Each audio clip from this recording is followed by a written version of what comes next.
So today we're going to go ahead and talk a little bit about creating that abstract geometric form. Okay, so you have your cubes that we made the week before our weird spring break.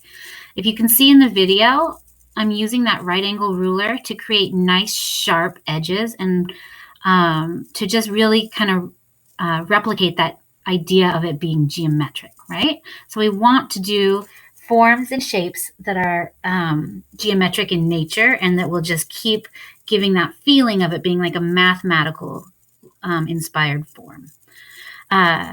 So I want you to be thinking about that at the same time as you're making your cut. So the first part is just this deconstruction. And the idea of deconstructing it is that you are going to be creating negative shapes, right? So by removing parts of it, you're creating this this interaction between the positive and the negative shapes of your form overall. So be thinking about that as you are working with it, because that's really what we want to do, is to transition you to a place where you're being really aware and intentional about not only the space that you're using, not only where the clay is, but also where the clay isn't. That sounds kind of like a weird philosophy or something like that, but being skillful and thoughtful about the space you don't use or you don't occupy is really one of the biggest things you can do to transition yourself from that beginning level artist that's like, I can make something look like a dog. I can make a drawing of a thing, right? Or I can make a sculpture of a cube. But then thinking about, well, can I do anything that's more interesting with the space I'm not using? Can I engage it in the way that something jets in or out on the profile of the actual form itself? So being thoughtful and skillful with your negative space is super important. After you've cut apart your piece and you have now all these little scraps, it's almost like a puzzle you're going to put back together. So you want to put your puzzle together all wrong. So think about, how can I use now positive space, right? Because you have objects that you're going to be attaching and securing to your piece. How can I use those positive shapes to make this an even more interesting form itself? So you don't have to use them all. You can use just some, or you can go ahead and obviously use all of them. You can cut them up. You can modify them. There are no rules to how you do this, other than the fact that it must be geometric in its nature, meaning it is inspired by mathematical shapes and predictable forms. It has an acute awareness of both the positive and negative space, and you take the time to really try to see how experimental you can be with that relationship between the positive and negative space. Okay.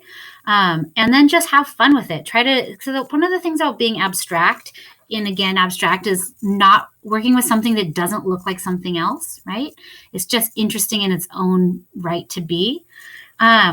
Is that you don't really, it's kind of a problem solving challenge. So try to take some time to just have fun with this. Put things together, put it on temporarily, see if you like it, move it around, cut it up, reorganize it. But really try to think about, what can I do to make this the most interesting sculpture I can, that really embodies the idea of geometry and also embodies the idea of your, not just the geometry piece, but also the negative space and the positive space. Like, really explore that concept. You can go ahead and you can do this deconstruction and reconstruction in as many layers as you want. So here's, you can see that I've adhered a piece to this, but I might want to go back in and cut out more from it, right? To just alter it even further. Make sure that you're slipping and scoring as you are reattaching things, because the leather hard clay is not going to mess around with you. Like, you really want to make sure that any leather hard clay that you're working with, you're going to be doing some slipping and scoring and really bonding those surfaces together. Make sure you have that all taken care of, and that as you complete this project, you have this excellent level of craftsmanship, right? So don't start losing your craftsmanship as you work. Take as many breaks as you need, stop whenever you want, come back to it with new ideas. But overall, just make sure that you don't let it dry out till you're all the way ready. Okay. So have fun with this one. I love this assignment. I hope you have fun with it as well. when you get to it, there's no reason that you can't add things that you like. There's no reason that you can't change the texture. It doesn't have to be smooth texture. It doesn't have to be just the cube. Like, you can get your clay out if you have more and add more shapes to it. You can see that's what I'm doing right there. I just had some leftover slabs, and I just went and cut them up to try to create some relief on the outside edges. So yeah, enjoy, have fun. And the rest of this video is just going to play on by itself.